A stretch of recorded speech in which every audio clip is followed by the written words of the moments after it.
И вижте какъв странен парадокс се получава. Да речем, сега в рамките на всички тези зелени инициативи се предвижда ето това, което виждаме в момента на екраните, ветропаркове, ветрогенератори и така нататък. Ние сме ги виждали, много често пътуваме до морето през лятото и там в района на Каварна особено, Калиакра, там са наистина една до друга перките. Вижте, една съвсем проста сметка ще ви дам. В момента в България има някъде около 13,5 гигавата общо мощност. Става дума за въглища, атомна централа и така нататък. И в графа и други са точно тези така наречени възобновяеми.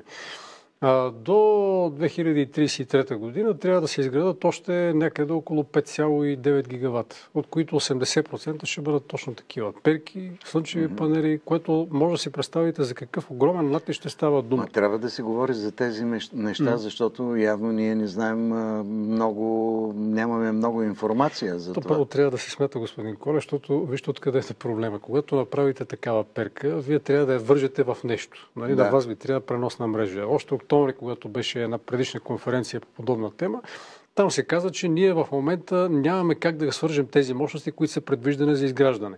Инвестиции в сектора все още не се предвиждат, не е в достатъчен размер, което означава, че България лека по леко отива в един момент, в който ще произвежда енергия, но няма да може да я пренася. Което означава срив на системи. В Великобритания 2021 година имаше два такива срива. В България, благодарение на наследството от преди 89-та година, такива сривове не сме имали от 70-та година насам. Но когато изградим такива мощности, лека по лека ще дойде в такова време, в което просто тока ще угасва и няма да знаем защо. Това първо. Второ, когато говорим за възобновяеми източници, трябва да кажем, че те не са зелени. Защото да речем, огромната част от това, което виждаме в момента на екрана, когато му изтече периода на годност, между 10 и 20 години, зависи кое поколение използвате перки, но след това те трябва да бъдат нарязани и изхвърлени. Няма бунища, няма сметища, които да са лицензирани за такъв тип отпадъци, така те са доста големички.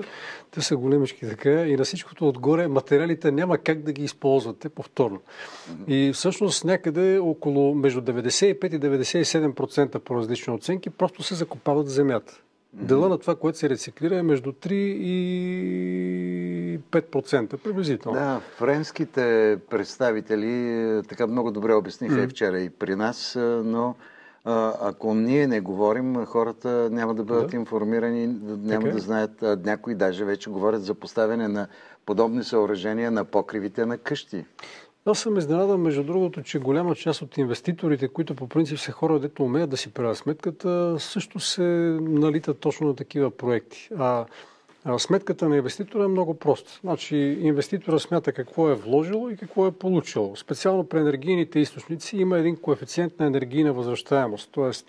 Energy Return of Investment. И ако съпоставите количеството енергия, което е вложено в изграждането на някакъв агрегат и това, което сте получили от него, лесно може да видите каква ви е файдата.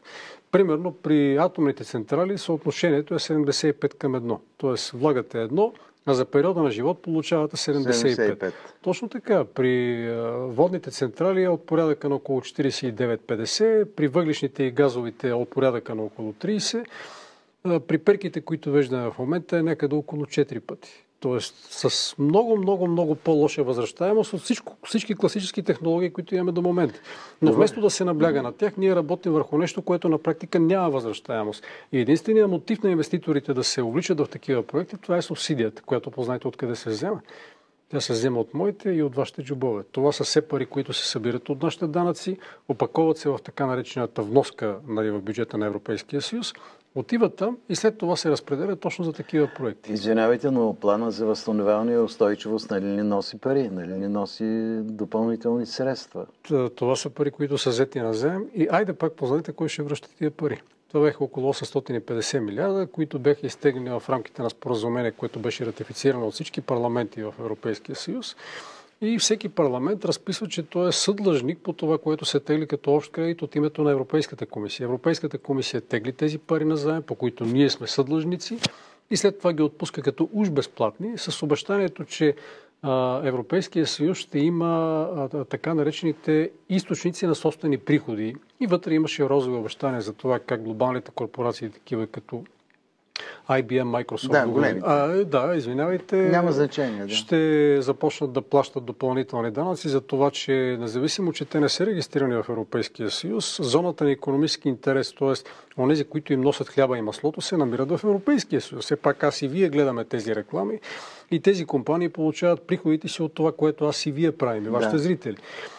Другото, което се говореше, беше преустановяването на всички възможности за ерозия на данъчната основа, което автоматично ще да доведе до увеличаване на данъчните приходи, създаване на европейска добавена стойност и така нататък, но до ден днешен не се вижда абсолютно нищо друго, освен искането за още и още пари. В момента Европейската комисия говори за това, че ще трябват нови заеми.